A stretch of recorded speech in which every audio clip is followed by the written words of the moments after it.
What's going on, everyone? Off center. Something like this. Not bad. Check this out.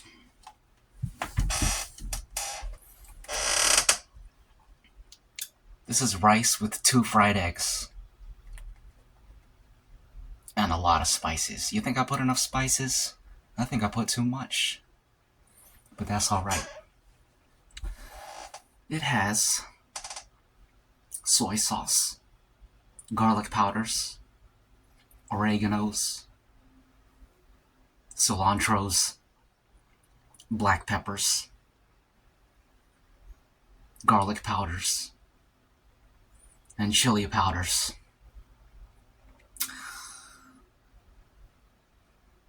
Let's dig on in.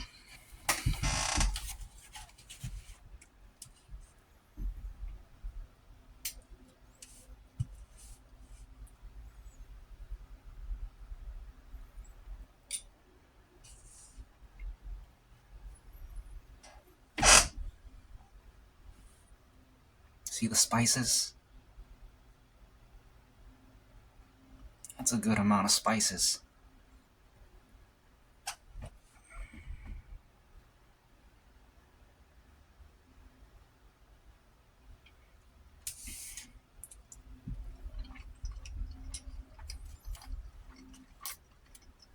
That's good.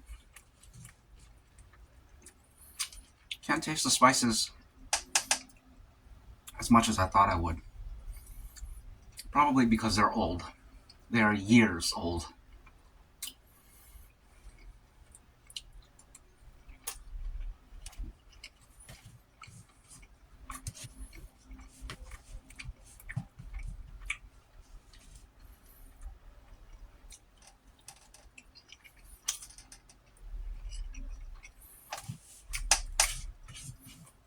Some of them. Not all of them. The black pepper's pretty new. The oregano's old. The chili powder, also old.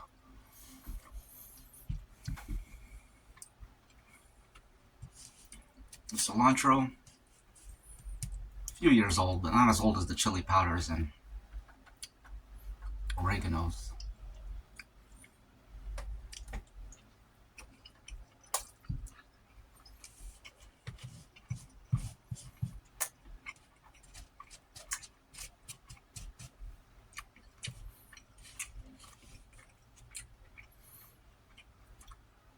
Y'all ever put chili powders in ramens? I'm gonna start doing that.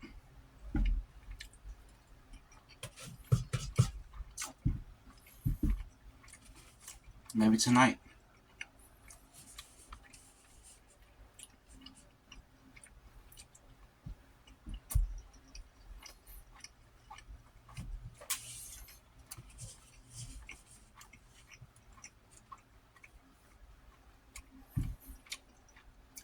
I got breakdancing this evening.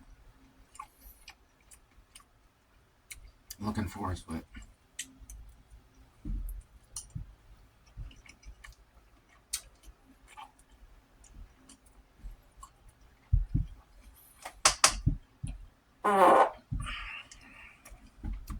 Excuse me.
Excuse me.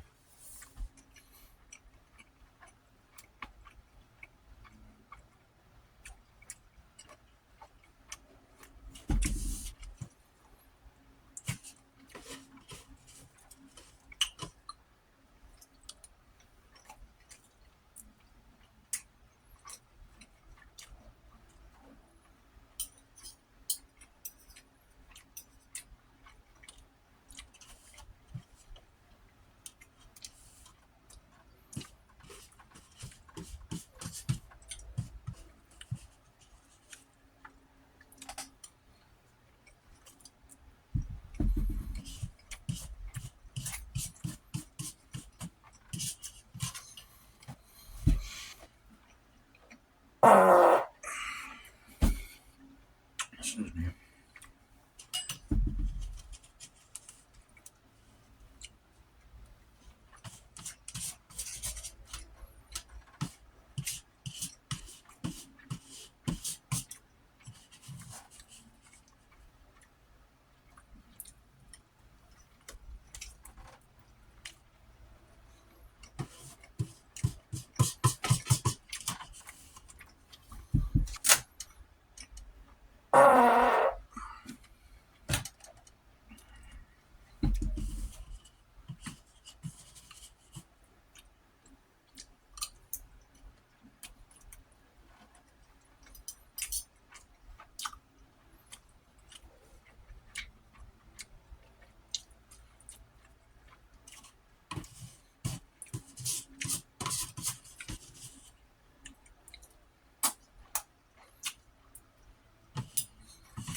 Would y'all prefer a mixture of juiced strawberries and juiced raspberries? Or would you prefer a mixture of juiced pineapples and juiced oranges? Freshly juiced, like you have the raw fruit, throw them in an awesome juicer, you get the fresh juice. Pineapple and orange or strawberry and raspberry?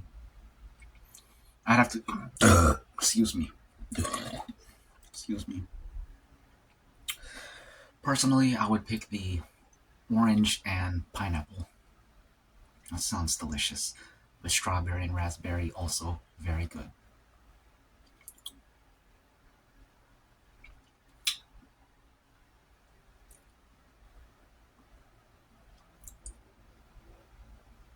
Would you prefer juiced blueberries mixed with juiced blackberries? Or juiced grapes mixed with juiced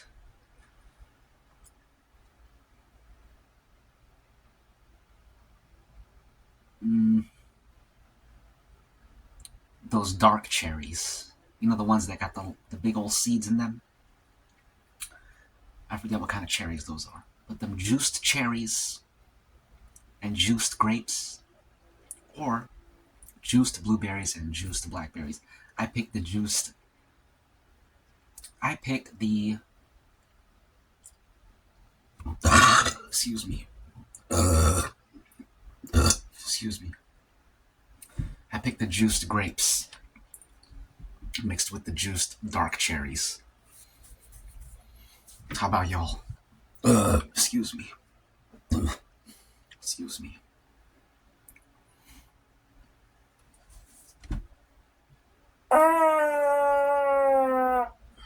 Excuse me. So that's that.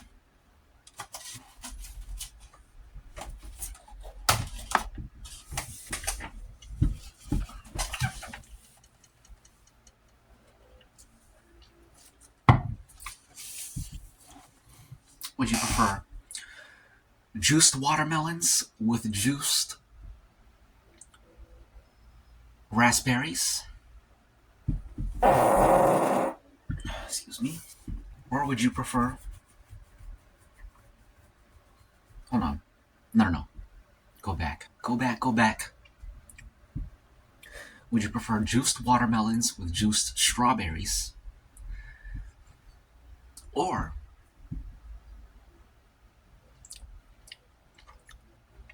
juiced raspberries mixed with juiced cherries? That's a tough one. We got red versus red this time. I've been trying to color coordinate them up until now. Besides the pineapple and orange. But now we got red versus red. What do y'all think? Watermelon and strawberry or cherry raspberry? That's a tough one. I think I gotta go with watermelon and strawberry though. But cherry and raspberry sounds extremely delicious. Speaking of drinks, we got some coffee here. Let's make a toast to internet slop. That's what people like. That's what y'all like. Cheers.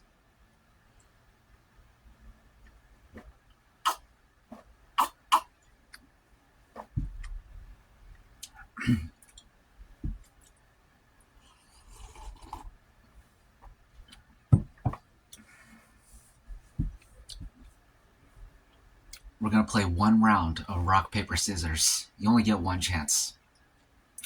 Now, I can't see what you're going to pick, so just go ahead and throw it out there. Whatever your pick is, go ahead and do it now. And then I'll show you what mine is. Ready? Go ahead. I'll give you like 5 seconds, 3 seconds. All right? You ready? You're dead. Gotcha. You should have seen that one coming.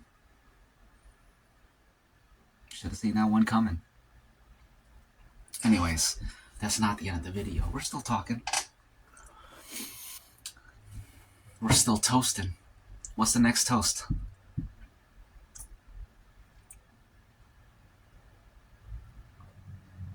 The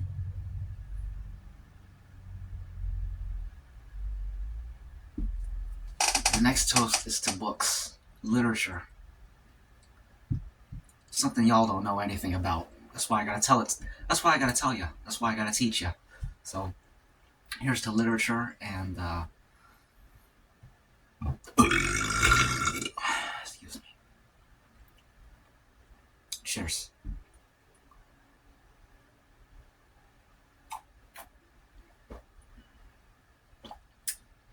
What author do y'all want to hear about?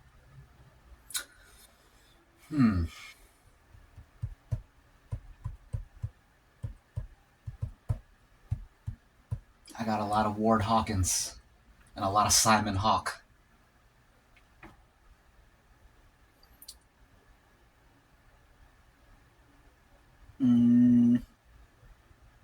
I got a lot of everything.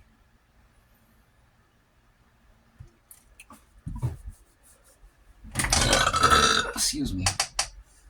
A lot of Catherine Kurtz. Y'all ever heard of Catherine Kurtz? I think she's more of a fantasy writer.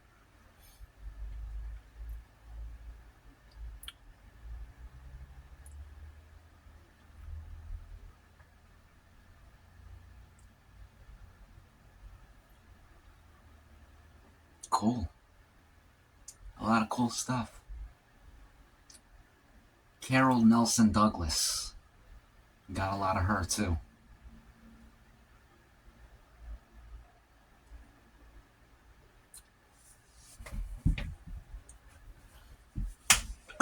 Excuse me. What? Excuse me.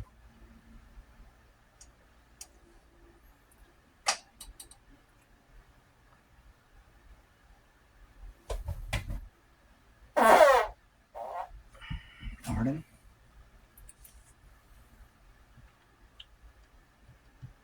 We didn't finish going over the Andre Nortons.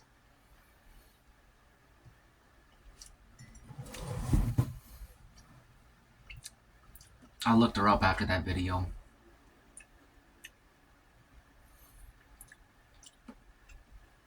was intentional. She wanted to have a male pen name. But I also thought Andre could be short for Andrea. Andrea is a girl name, so maybe that's her real name. I don't know. I also got a lot of Anne McCafferty, another female author. Looks like she does fantasy also.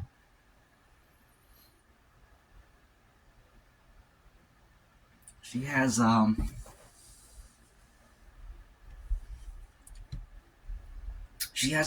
these titles with dolphins in the name, which reminds me of the one Andre Norton book with the Polynesian girl and the team of telepathic dolphins. I wonder if Anne McCafferty was inspired by Andre Norton. Most likely.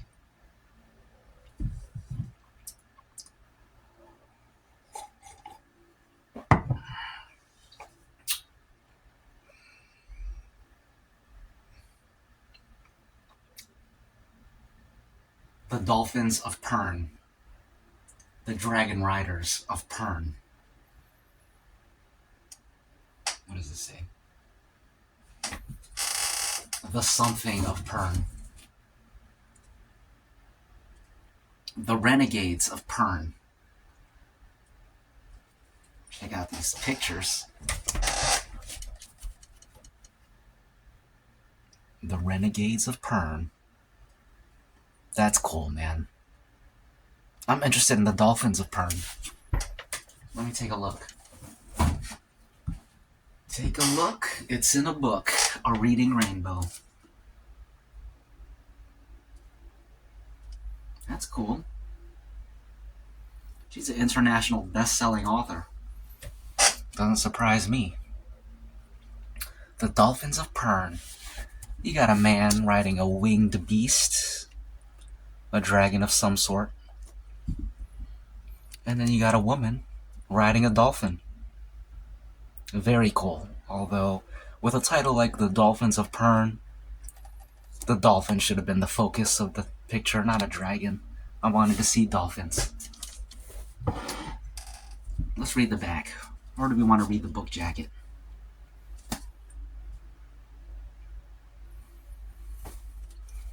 I'm reading the book jacket. Hang on.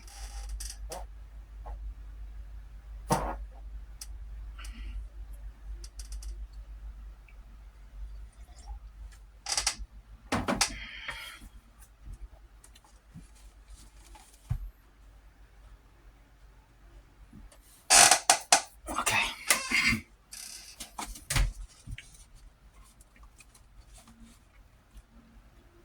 Check this out. When the first humans came to settle the planet Pern, they did not come alone.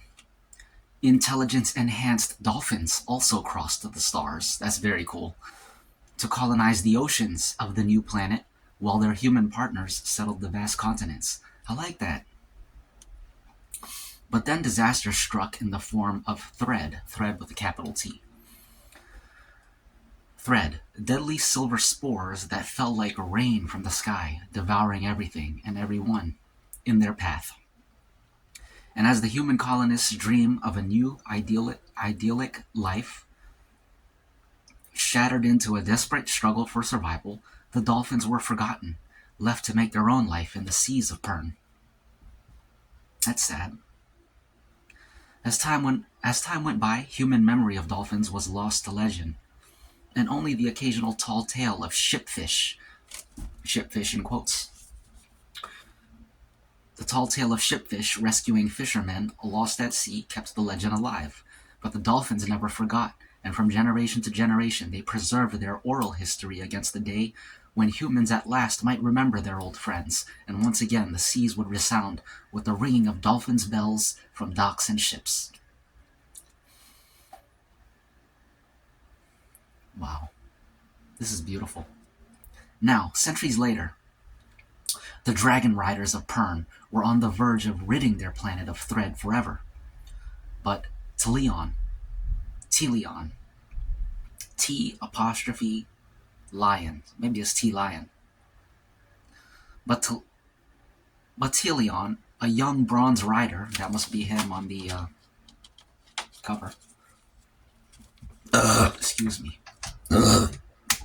Excuse me. Battalion, a young bronze rider, was not old enough to participate in the great venture. Instead, he and his dragon, Gadareth, excuse me, excuse me. He and his dragon Gadareth were relegated to conveying people from place to place until he and Redis, son of the Lord Holder of Paradise River Hold, son of the Lord Holder of Paradise River Hold, made contact with the legendary Shipfish. Okay.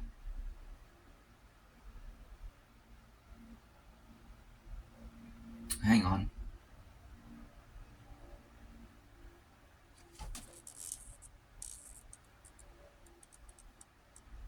Okay.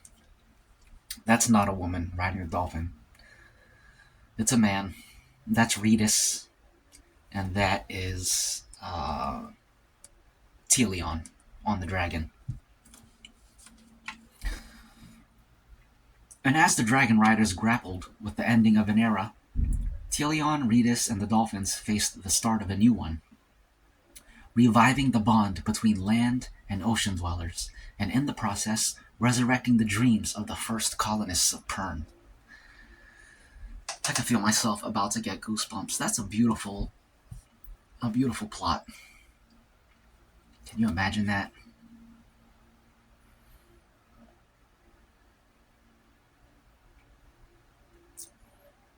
We humans cross the stars with dolphins who are our colonist counterparts, settlers. We take over the land, the dolphins, our water brothers and sisters, will take over the seas. But then we get there and some stuff goes down. And over the generations, centuries, we forget about how it all started, about how we came with the dolphins. And we and the dolphins were the original settlers, and we forgot about the dolphins. And then, centuries later, we rediscover that connection with them. But the dolphins never forgot us. They passed the tales down about us through their oral history.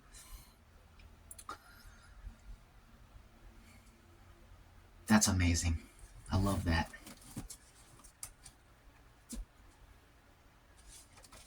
And there she is. Anne McCaffrey. I said McCafferty. It's Anne McCaffrey.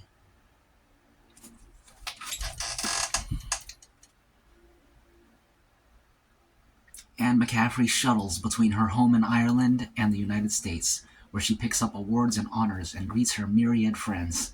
She is one of the field's most popular authors.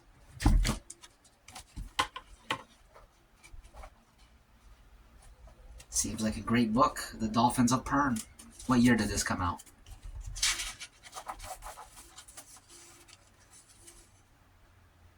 $1994. Cool.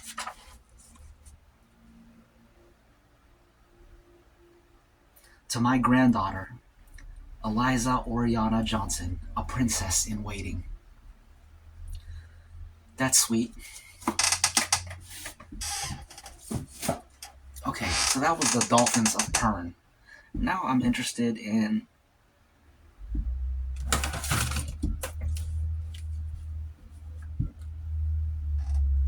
what is this? This is also Anne McCaffrey. This is All the Wares of Pern. Weyrs. Wares of Pern. This is another one that caught my eye. Another dolphin one. The Dolphin's Bell by Anne McCaffrey. The Dolphin's Bell, Anne McCaffrey. And a cool picture. It looks like a couple of lady divers, maybe lady scientists, and a little dolphin friend, and a ship.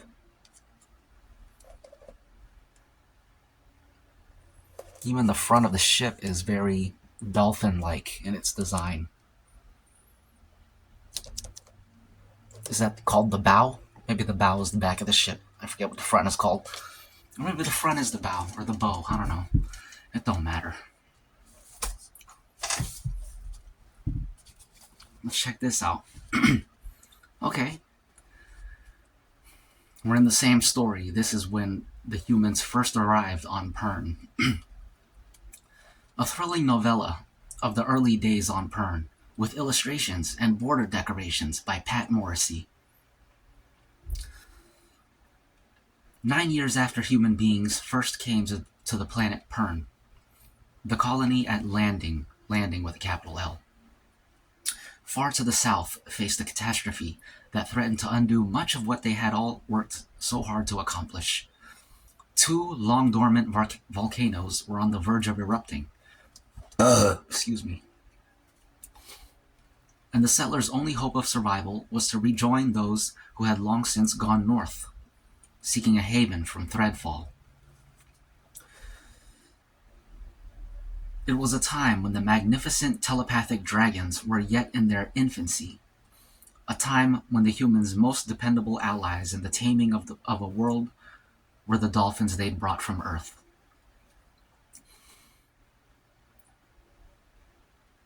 Interesting.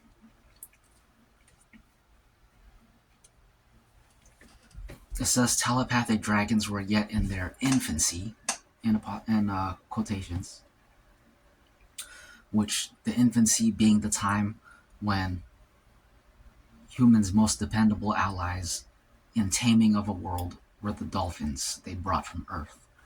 So I guess when the dragons grew out of their infancy, they replaced the dolphins because the dragons are also telepathic. Interesting. That's part of how they lost their connection with the dolphins. Anyways, so they rang the big bell, capital B. They rang the big bell at Monaco Bay, to summon their seagoing friends.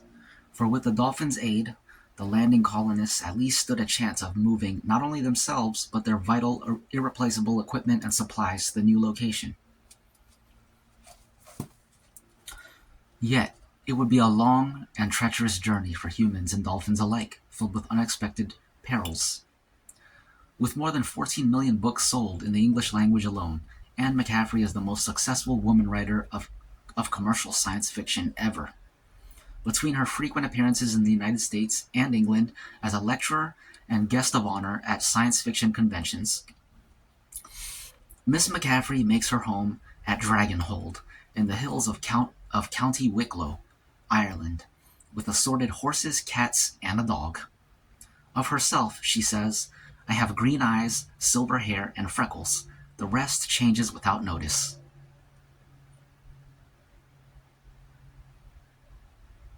That's cool. And deep. The eyes, the hair, and the freckles. She cites those things as her unchanging, defining qualities.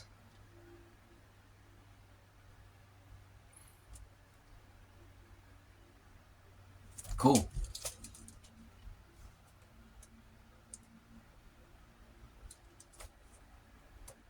Check out this cover, man. I didn't show you the back, but it continues. That's beautiful. I think that's a ship out there. It's a couple of ships.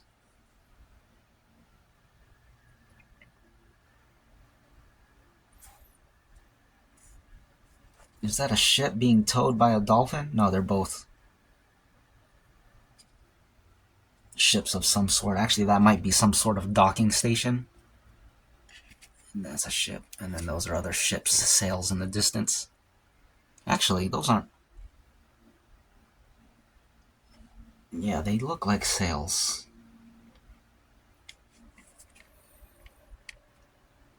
Very cool art. And the colors, very sci-fi.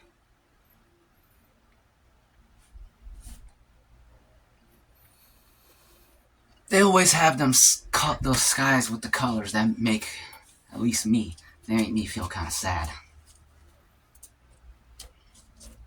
But also, they're also very intriguing to look at because they just look so alien. What's next? Next is a sip of coffee. To Anne McCaffrey.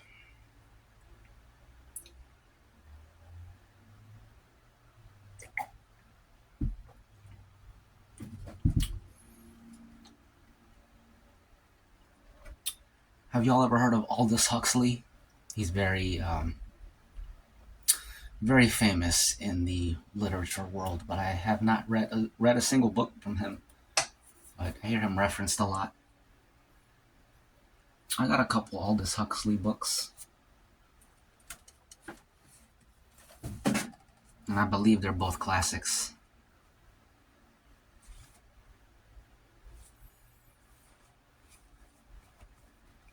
Look at these covers. They're paintings.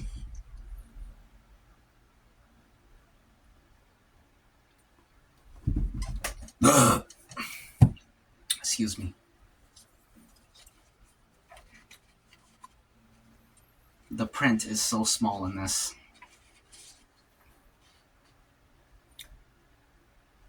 Published in 1928. It's an oldie.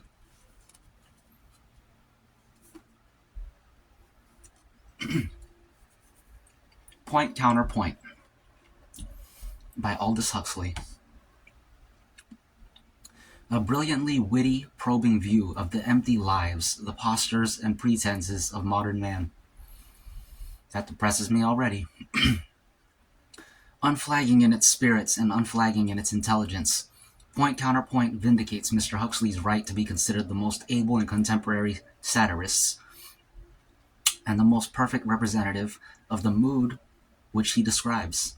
He has given the most lucid and most complete possible statement of that disillusion which in some form or other manifests itself today in every class of society.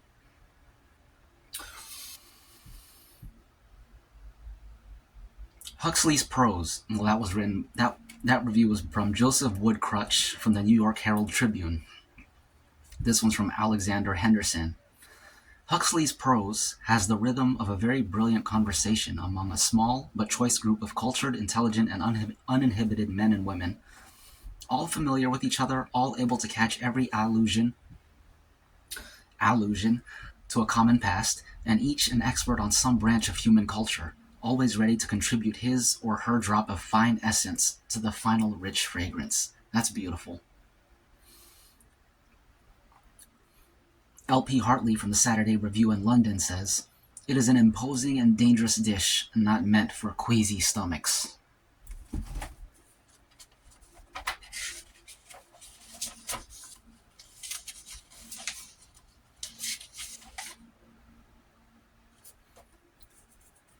Okay. 1928 was before the time of little book jacket summaries and things like that, so I'm not getting into this because the print is so small.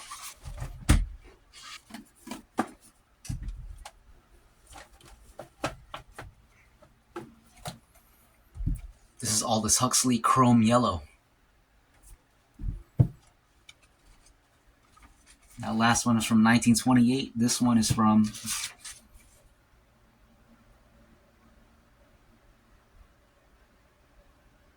1922. It's 104 years old. Over a century.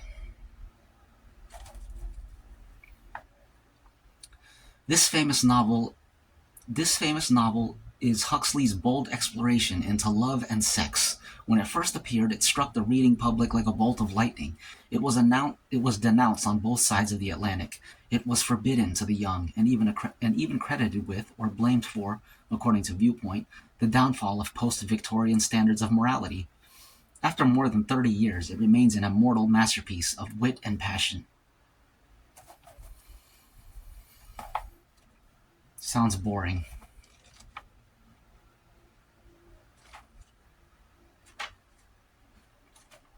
No thanks.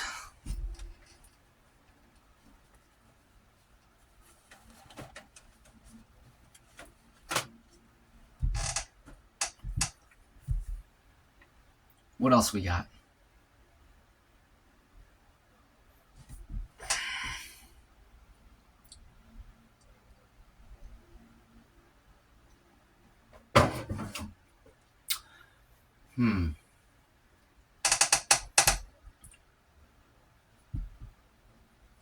This book right here is very popular.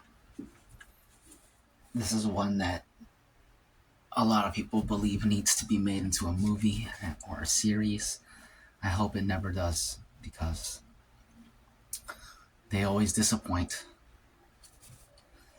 The cover was sticking to another cover, and it was torn off, sadly.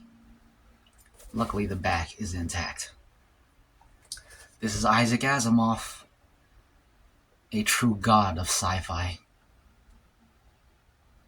Never read a single book by him, but you look into sci-fi, you're going to hear his name mentioned. Probably a lot. This is Foundation. The 1,000-Year Plan.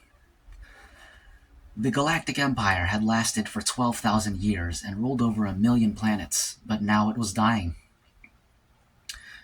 Hari Seldon, maybe. Or maybe Harry. Harry's boring. It's probably Hari. Hari. Hari Seldon, creator of the science of psychohistory. Ooh, I like that.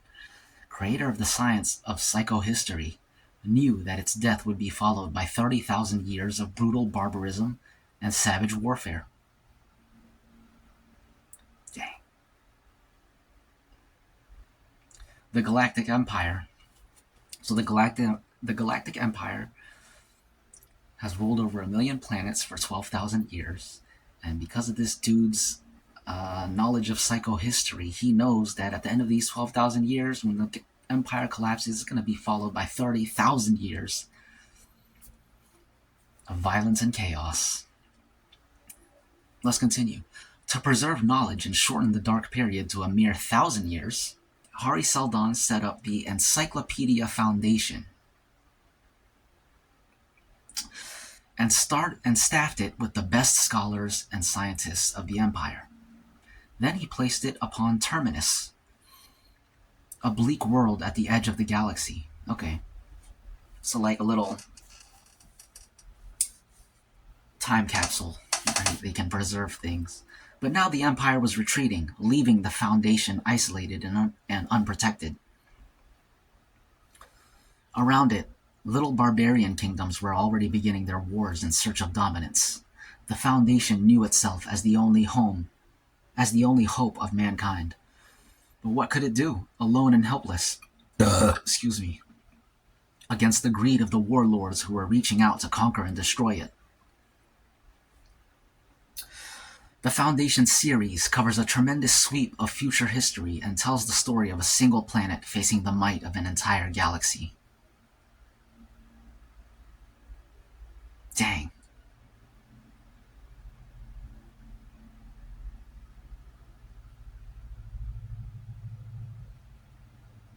The Foundation series. It's a whole series, man. This is the first book. Then they got Foundation and Empire. That's book 2. Book 3 is Second Foundation. And I'm sure I have some of those. Yeah, there's even more than 3 books.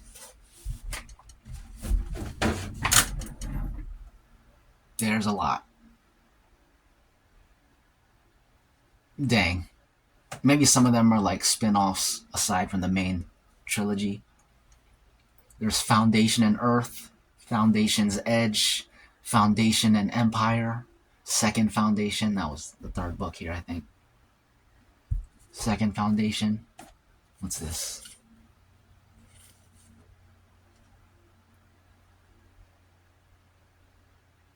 Cool. There's Forward the Foundation.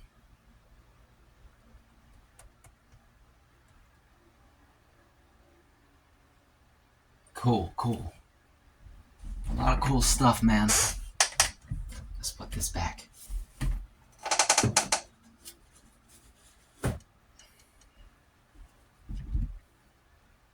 What's next? Sip of coffee sounds about right.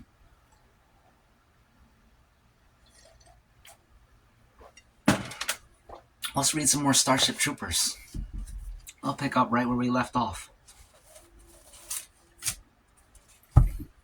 This print is pretty small too, but the book is thin, so it makes up for it.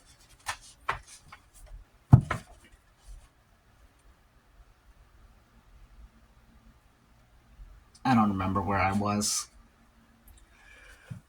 Excuse me.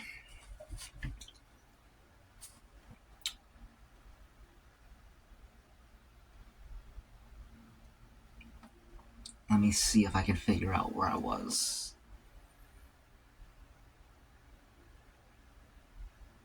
Ah, I remember. Right here. Right after Sergeant Jelly. His real name's Jalal, but his nickname among the other officers, they call him Jelly. He just finished giving them their pep talk. They're about to go into battle. Jelly glanced over at Sergeant Migliaccio.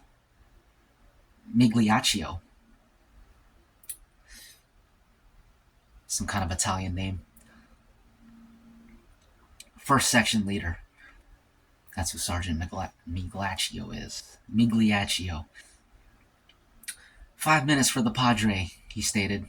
Some of the boys dropped out of ranks, went over and knelt in front of Migliaccio, and not necessarily those of his creed either.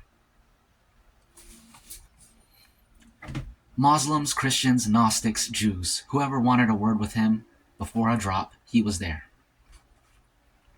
I've heard tell that there used to be a military outfit whose chaplains did not fight alongside the others.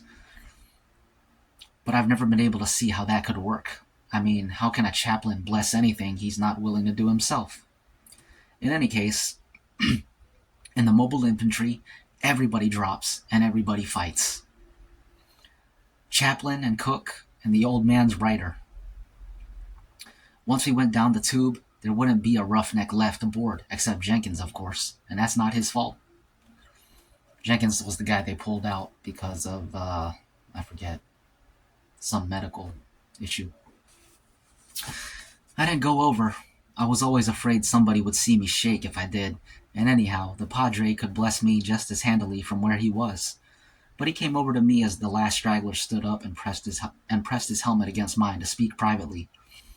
"Johnny," he said quietly, "this is your first drop as a non-com." Yeah, I wasn't really a non-com anymore. Then Jelly was really an officer.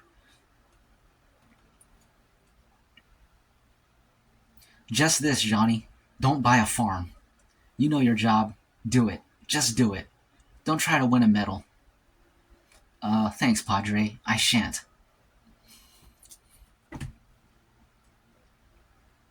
This, I believe euphemism is what they'd call it. Buying a farm cracks me up, man. That's such a funny way to put it. Biting the bullet. Biting the dirt. Biting the dust. Don't buy a farm. Anyways, he added something gently in a language I don't know, patted me on the shoulder, and hurried back to his section. Jelly called out, "10, shut!" and we all snapped to. I'm excited. We're about to go into battle, guys. Platoon! Section! Migliaccio and Johnson echoed. Bisections, port and starboard. Prepare for drop. Section, man your capsules. Move. Squad. I had to wait while squads 4 and 5 manned their capsules and moved on down the firing tube. Excuse me. Before my capsule showed up on the port track and I could climb into it. I wondered if those old-timers got the shakes as they climbed into the Trojan horse. Or was it just me? Jelly checked each man as he was sealed in and sealed me in himself. As he did so, he leaned toward me and said, Don't goof off, Johnny. This is just like a drill. Hang on.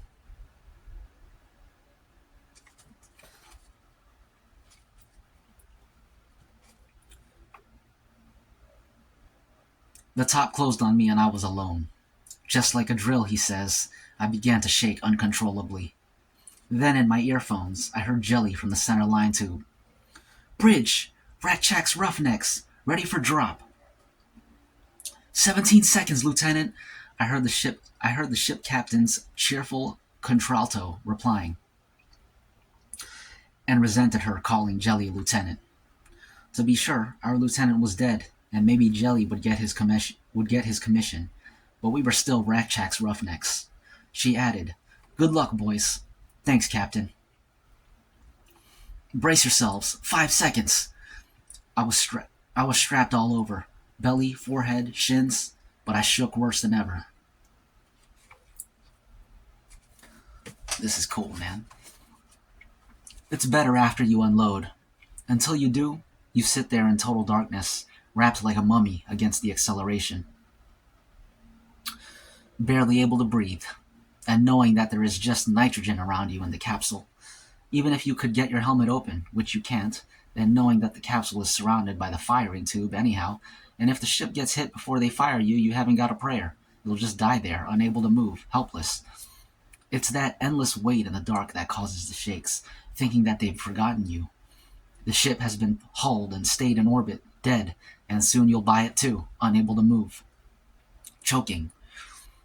Or it's a crash orbit, and you'll buy it that way, if you don't roast on the way down. The ship's braking program hit us, and I stopped shaking. 8 Gs, I would say, or maybe 10. When a female pilot handles a ship, there is nothing comfortable about it. You're going to have bruises every place you're strapped. Yes, I know they make better pilots than men do. Their reactions are faster, and they can tolerate more G. They can get in faster, get out faster, and thereby improve everybody's chances, yours as well as theirs. But that still doesn't make it fun to be slammed against your spine at 10 times your proper weight. But I must admit, that Captain Deladrier, don't know how to pronounce it, that Captain Deladrier knows her trade. There was no fiddling around once the Roger Young stopped braking. At once I heard her snap, Center line tube, fire! And there were 2 recoil bumps as Jelly and his acting platoon sergeant unloaded, and immediately, port and starboard tubes, automatic fire, and the rest of us started to unload. Bump, and the capsule jerks ahead one place, bump, and it jerks again, precisely like cartridges feeding into the chamber of an old-style automatic weapon. Well, that's just what we were. Only the barrels of the gun were twin launching tubes built into a spaceship troop carrier, and each cartridge was a capsule big enough, just barely, to hold an infantryman with all field equipment. Bump, and I was used to number 3 spot, out early. Now I was tail end, Charlie, last out after 3 squads. It makes a tedious wait. Even with the capsule being fired every second, I tried to count the bumps. Bump 12, bump 13, bump 14, and with an odd sound to it, the empty one Jenkins should have been in, bump. And clang! It's my turn as the capsule slams into the firing chamber. Then whambo! The explosion hits with a force that makes the captain's braking maneuver feel like a love tap. Then suddenly, nothing. Nothing at all. No sound, no pressure, no weight. floating in darkness, free fall, maybe 30 miles up above the effective atmosphere, falling weightlessly toward the falling weightlessly toward the surface of a planet you've never seen. But but I'm not shaking now. It's the weight beforehand that wears. Once you unload, you can't get hurt. Because if anything goes wrong, it will happen so fast that you'll buy it without noticing that you're dead. Hardly. I'm excited. I'm ready to land and see some action.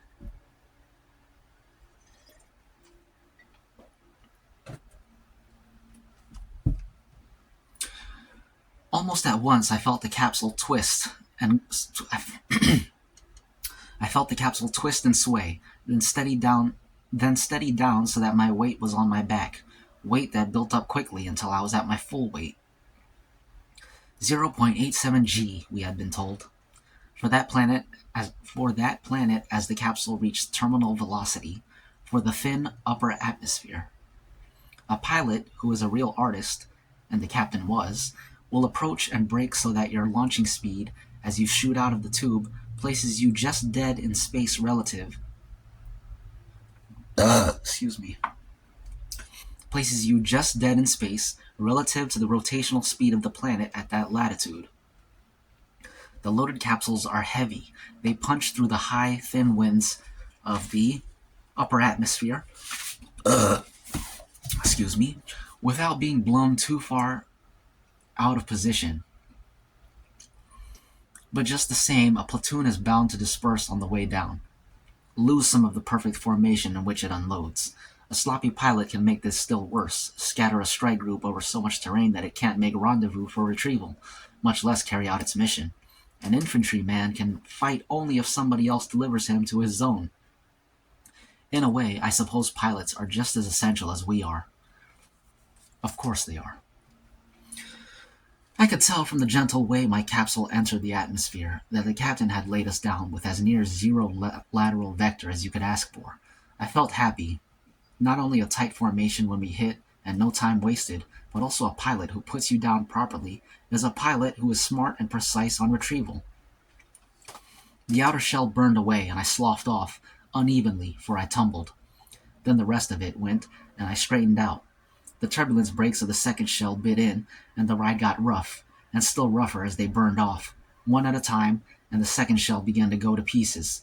One of the things that helps the capsule trooper to live long enough to draw a pension is that the skins peeling off his capsule not only slow him down, they also fill the sky over the target area with so much junk that radar picks up reflections of dozens of targets for each man in the drop, any one of which could be a man or a bomb or anything.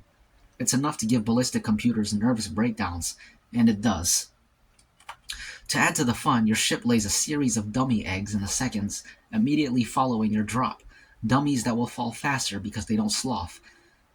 They get under you, explode, throw out window, and even operate as transponders, rocket sideways, and do other things to add to the confusion of your reception committee on the ground. In the meantime, your ship is locked firmly on the directional beacon of your platoon leader.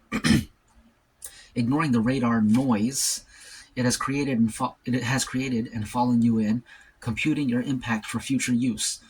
When the second shell was gone, the third shell automatically opened my first ribbon shoot. It didn't last long, but it wasn't expected to. One good hard jerk at several G, and it went its way, and I went mine.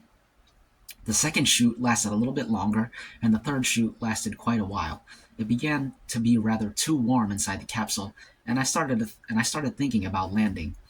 The third shell peeled off when its last shoot was gone, and now I had nothing around me but my suit armor and a plastic egg. I was still strapped inside it, unable to move. It was time to decide how and where I was going to ground. Without moving my arms, I couldn't. I thumbed the switch for a proximity reading and read it when it flashed on in the instrument reflector inside my helmet in front of my forehead. 1 mile and 8/10. A little closer than I liked, especially without company. The inner egg had reached steady speed, no more help to be gained by staying inside it, and its skin temperature indicated that it would not open automatically for a while yet. So I flipped a switch with my other thumb and got rid of it. The first charge cut all the straps. The second charge exploded the plastic egg away from me in 8 separate pieces, and I was outdoors, sitting on air, and could see. Better still, the 8 discarded pieces were metal-coated, except for the small bit I had taken proximity reading through, and would give back the same reflection as an armored man. Any radar viewer, alive or cybernetic, would now have a sad time sorting me out from the junk nearest me, not to mention the thousands of other bits and pieces for miles on each side, above and below me. Part of a mobile infantryman's training is to let him see from the ground, and both by eye and by radar, just how confusing a drop is to the forces on the ground. Because you feel awful naked up there. It is easy to panic and either open a chute too soon and become a sitting duck. Do ducks really sit? If so, why? Or fail to open it and break your ankles. Likewise, backbone and skull. So I stretched, getting the kinks out, and looked around, then doubled up again and straightened out in a swan dive, face down, and took a good look. It was night down there, as planned, but infrared snoopers let you size up the terrain quite well after you are used to them. The river that cut diagonally through the city was almost below me, and coming up fast, shining out clearly with a higher temperature than the land. I didn't care which side of it I landed on, but I didn't want to land in it. It would slow me down. I noticed a flash off to the right at about my altitude. Some unfriendly native down below had burned what was probably a piece of my egg. So I fired my first shoot at once, intending, if possible, to jerk myself right off his screen as he followed the targets down in closing range. I braced for the shock, rode it, then floated down for about 20 seconds before unloading the chute. Not wishing to call attention to myself in still another way by not falling at the same speed of the other stuff around me. It must have worked. I wasn't burned. About 600 feet up, I shot the second chute, saw very quickly that I was being carried over into the river, found that I was going to pass about 100 feet up over a flat-roofed warehouse or some such by the river, blew the chute free, and came in for a good enough, if rather bouncy landing, on the roof by means of the suit's jump jets. I was scanning for Sergeant Jalal's beacon as I hit. This seems like a good place to stop. This is interesting. I thought they were on the bug planet already, but he's talking about cities and warehouse rooftops, so I guess this is not the bug planet yet. They're engaged with some other beings, possibly humans, probably some other types of aliens that got cities. But that was interesting. They didn't show none of that in the movie. I didn't know they did. That was basically a futuristic paratrooper type scenario. That was really cool. I don't know if y'all could follow what was being said, but it was cool. He paratrooped in from outer orbit. Cheers.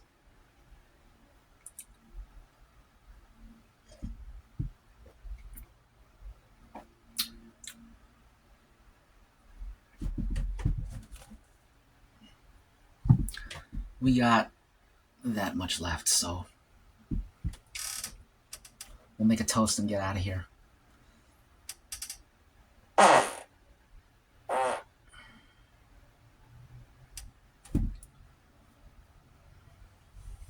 Excuse me.